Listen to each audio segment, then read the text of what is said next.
Several House Democrats reportedly calling on President Biden to drop out of the 2024 race during a call held by Minority Leader Hakeem Jeffries yesterday. Judiciary Committee Ranking Member Jerry Nadler, Armed Services Ranking Member Adam Smith, Veteran Affairs Ranking Member Mark Takano, and Administration Ranking Member Joe Morrell, all privately calling for Biden to step aside. So far, 5 House Democrats have publicly called on Biden to drop out.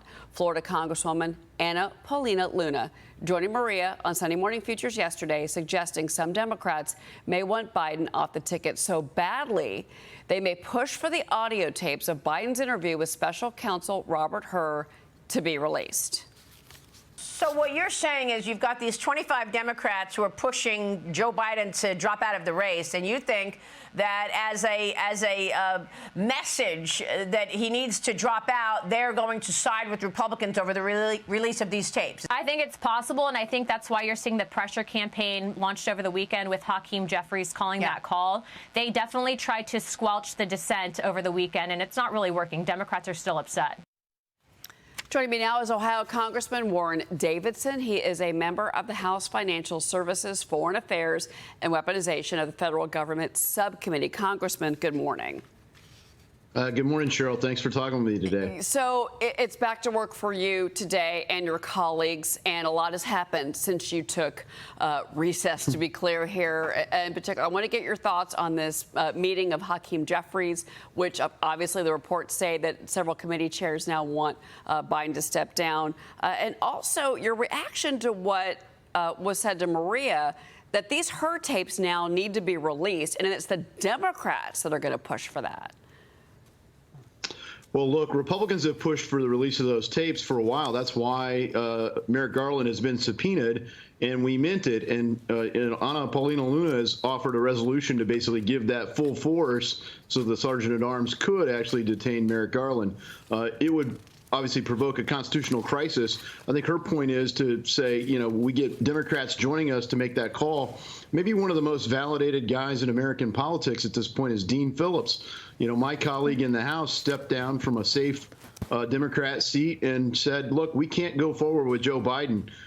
You know, he's probably not going to be the nominee. They work to kind of shun him because he spoke the truth.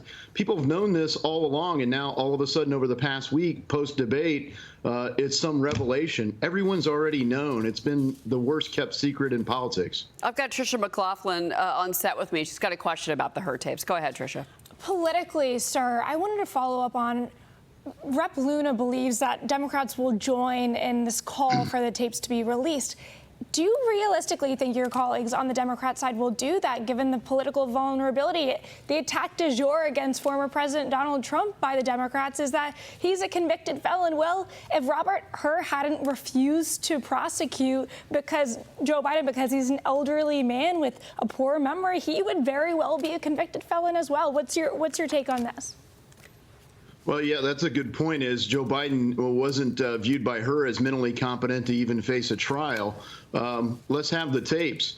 And I think that'll probably show, bring into a lot of question. I think the reason Democrats won't break ranks is because of what you're talking about. Is it calls into question every executive order he's made. How valid could it be? Was he mentally competent at the time? I mean, of course, his staff will say, oh, no, he was very lucid at the time he signed this. The reality is people have talked with him and say, you know, he doesn't even realize what some of the executive orders he signed do.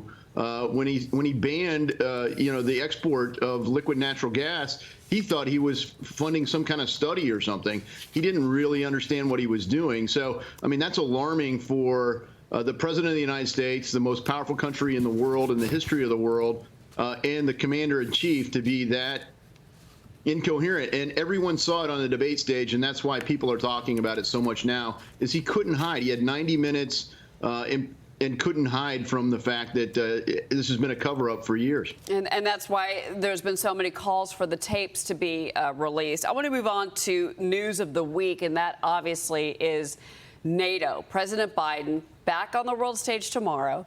We are hosting the NATO summit. The United States is in Washington. He's expected to hold a solo press conference during the summit. The NATO Secretary General refusing now to answer questions about Biden's mental fitness. Watch this. Are there concerns or not among NATO leaders? But if I started to comment on issues like that, then suddenly NATO, I will be part of domestic debate. Well, it'd be easy to just say no or yes. But I think it's important for NATO to stay out of that kind of domestic discussion.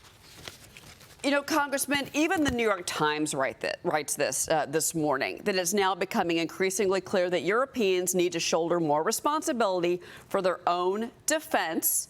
And this is the 75th anniversary of NATO, by the way. And they also point out, look, we've got 90,000 troops right now in Germany and Italy and Britain. And maybe enough is enough. But this president, because of his state right now, is he going to be the man that's actually going to voice what many Americans want, and that's for a reckoning of NATO? Yeah, clearly Joe Biden isn't.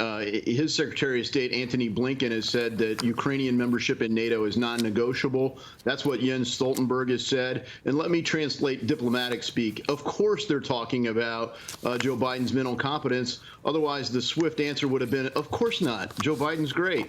The answer was, yes, of course we're talking about that, but we're not going to get into that. And that's probably the appropriate answer for Jens Stoltenberg, given his position. But you're exactly right. Our foreign policy has been way off course, and Joe Biden is going to continue that status quo. In fact, Jens Stoltenberg, Antony Blinken, and the Biden administration are working to, quote, fortify their diplomacy so that it essentially becomes Trump-proof. They're locking in these agreements that aren't agreements. It's an agreement between Joe Biden and Volodymyr Zelensky for 10 years, not a treaty that binds the United States and Ukraine. And so that's why Senator Mike Lee and I have introduced resolutions to call for this to be ratified by the Senate if Biden actually intends it to be binding on future administrations and future policy. Okay, real quick before you go, I just got a couple of minutes here, but look, Manhattan DA Alvin Bragg and former DOJ prosecutor Matthew Colangelo are going to be before the House Weaponization Committee this week. They're going to be answering questions about the prosecution of former President Trump. He was supposed to be sentenced this week, but as you know, that's been delayed to September because of the immunity ruling from SCOTUS. Real quick, your reaction, sir. Well, look, Alvin Bragg campaigned on doing this to Donald Trump. It was a completely political act. It's a corruption of the judiciary system. It highlights exactly why we created the Weaponization Committee at the start of this Congress. And I certainly hope he appears. He was supposed to appear on Friday, the day after the sentencing. Now that sentencing's moved to September, we certainly hope Alvin Bragg makes his appearance in Washington, D.C., and we question him. But I think what we will definitely be able to do, whether he makes it or not, is highlight how politicized this process was. I mean, and how linked it was to the Biden administration. So the idea to say, oh, no, Biden and the administration had nothing to do with this. Only one time in history has the number 3 person in the Department of Justice stepped down from the federal level to go to a local trial. And that was in this case. Okay, well, we're going to see what they have to say. That's another thing that's going to be on the docket. A very busy week ahead for you and for Congress. Welcome back to work, sir. Congressman Warren Davidson. We'll see you soon, Congressman. Thank you. Thank you.